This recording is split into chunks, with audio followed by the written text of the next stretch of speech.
पवन को लेकर, पवन में जो ऊर्जा शक्ति है उसके द्वारा यान के संचालन की विधा का ज्ञान भी था या नहीं।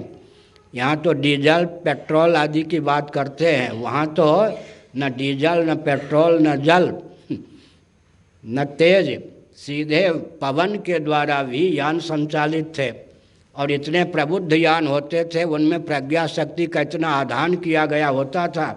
वाल्मीकि रामायण की बात छोड़ दीजिए थोड़ी देर के लिए, अब रामचरितमानस को ले लीजिए।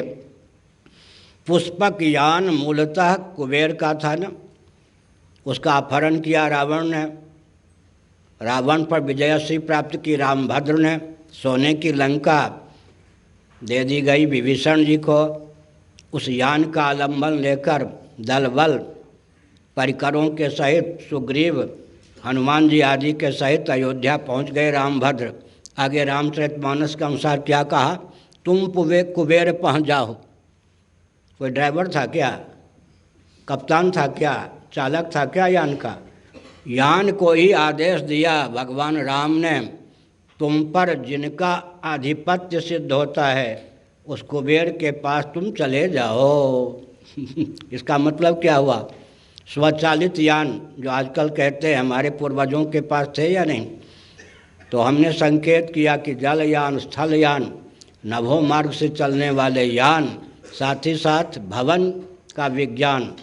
आप शुक्र नीति आदि का अध्ययन कीजिए, महाभारत का अध्ययन कीजिए।